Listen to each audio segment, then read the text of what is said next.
Sunita Williams जब अंतरिक्ष यान का कुछ मिनटों के लिए पृथ्वी से संपर्क टूट गया था। बुधवार को तड़के भारतीय समयानुसार अंतरिक्ष यात्री सुनीता विलियम्स और बुच विल्मोर, निक हेग और रूसी अंतरिक्ष यात्री अलेक्जेंडर गोर्बुनोव स्पेसएक्स के ड्रैगन अंतरिक्ष यान पर सवार होकर पृथ्वी पर लौट रहे थे। जब पूरी दुनिया उनकी सुरक्षित लैंडिंग का इंतजार कर रही थी, उसी समय सुबह 3:15 बजे अंतरिक्ष यान का पृथ्वी से संपर्क पूरी तरह टूट गया। उस समय अंतरिक्ष यान लगभग 27,000 किलोमीटर प्रति घंटे की रफ्तार से पृथ्वी की ओर आ रहा था। अंतरिक्ष यान के चारों ओर का तापमान करीब 1927 डिग्री सेल्सियस था।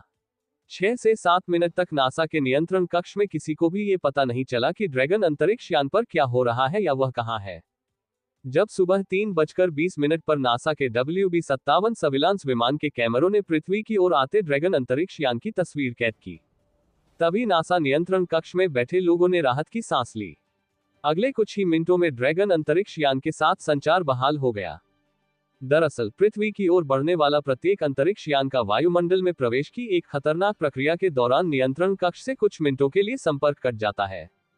इन कुछ मिनटों को ब्लैकआउट टाइम कहा जाता है। हालांकि यह एक सामान्य बात है, लेकिन बड़ी अंतरिक्ष दुर्घटनाएं इन्हीं कुछ मिनटों में घटित हुई हैं। इसकी वजह यह है कि अगर उस विशेष समय पर अंतरिक्ष यान में कोई खराबी आती है, तो नियंत्रण कक्ष मौजूद विशेषज्ञों की टीम अंतरिक्ष यात्रियों को मार्गदर्शन नहीं दे पाएगी। इसी प्रकार अंतरिक्ष यात्री पृथ्वी पर मौजूद किसी टीम को आपातकालीन सूचना नहीं भेज सकते।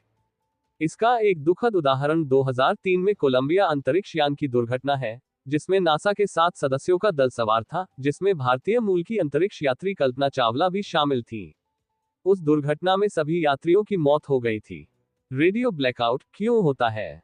मोहाली स्थित Indian institute of science education and research में प्रोफेसर डॉक्टर टीवी वेंकटेश्वरन ने बताया कि क्यों एक अंतरिक्ष यान पृथ्वी पर लौटते समय ब्लैकआउट टाइम या रेडियो ब्लैकआउट जैसी घटना का सामना करना पड़ता है।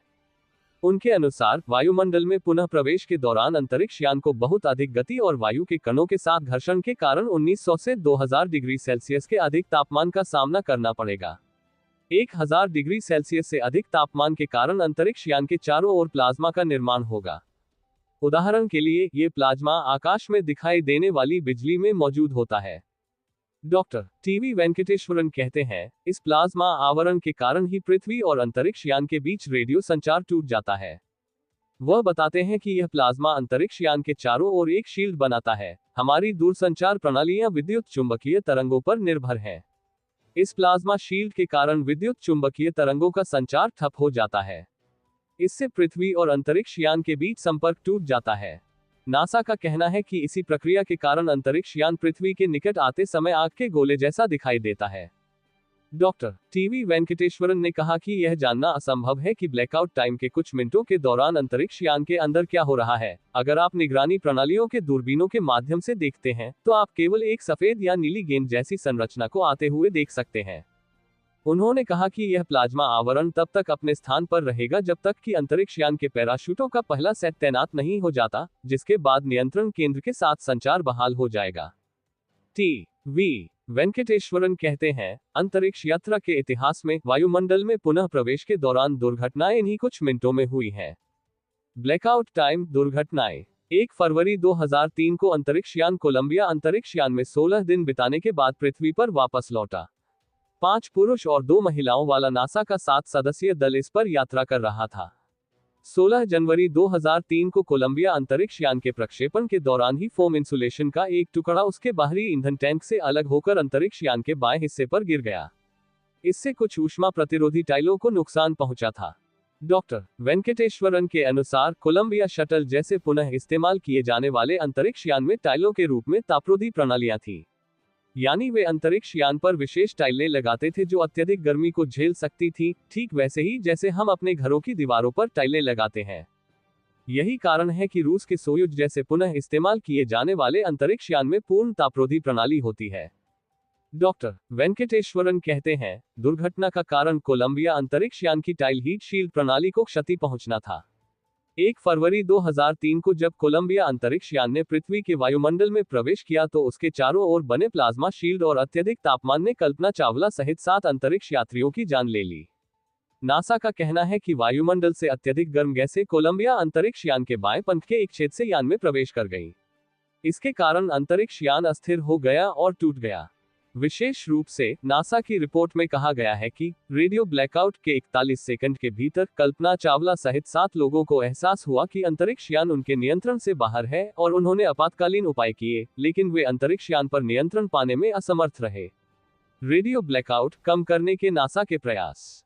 एक अन्य उदाहरण रूसी सोयूज 11 अंतरिक्ष यान है, जो 1971 में 3 अंतरिक्ष यात्रियों के साथ पृथ्वी पर लौट रहा था। वायुमंडलीय पुनः प्रवेश के दौरान कुछ मिनटों के लिए इसका पृथ्वी से संपर्क टूट गया। इसके बाद पैराशूट खोले दिए गए और विमान सफलतापूर्वक उतरा। हालांकि जब बचाव दल ने सोयूज अंतरिक्ष यान के दरवाजे खोले तो वे ये देखकर हैरान रह गए कि अंदर मौजूद सभी 3 अंतरिक्ष यात्री मर चुके थे। बाद में ये बताया गया कि अंतरिक्ष यान के केबिन में वायु दबाव की कमी के कारण 3 रूसी अंतरिक्ष यात्रियों की मृत्यु हो गई। रेडियो ब्लैकआउट के कारण वे नियंत्रण केंद्र से कोई निर्देश प्राप्त करने में असमर्थ थे। नासा मजबूत और आधुनिक तापरोधी शीट के साथ प्लाज्मा आवरण के प्रभाव को कम करने का प्रयास कर रहा है। इस रेडियो ब्लैकआउट की अवधि अंतरिक्ष यान की गति के आधार पर भिन्न हो सकती है। साथ ही अधिक रफ्तार से तापमान भी अधिक होता है। इसका मतलब है अधिक गति, अधिक गर्मी और अधिक ब्लैकआउट टाइम। इसलिए अंतरिक्ष यान के तापरोधी कवच को इसी के मुताबिक डिजाइन किया जाना चाहिए। उदाहरण के लिए नासा का ओरियन अंतरिक्ष यान अपने चालक दल को वायुमंडलीय पुनः प्रवेश की गर्मी से बचाने के लिए अपनी ऊष्मारोधी प्रणाली में एवोकोट टाइल्स का इस्तेमाल करता है। ये विशेष टाइलें 2760 डिग्री सेल्सियस तक के तापमान को सहन कर सकती हैं। डॉक्टर वेंकटेश्वरन कहते हैं, ये रेडियो ब्लैकआउट अंतरिक्ष यात्रा में सबसे चुनौतीपूर्ण परिघटनाओं में से एक है। नासा और स्पेसएक्स जैसी कंपनियां उन कुछ मिनटों को और भी कम करने के लिए कई प्रयास कर रही हैं। लेकिन सच्चाई यह है कि अभी तक बहुत अधिक प्रगति नहीं हुई है। वह कहते हैं, यही कारण है कि वायुमंडल में पुनः प्रवेश के प्रभावों, विशेषकर गर्मी से अंतरिक्ष यात्रियों को बचाने पर इतना ध्यान दिया जाता है।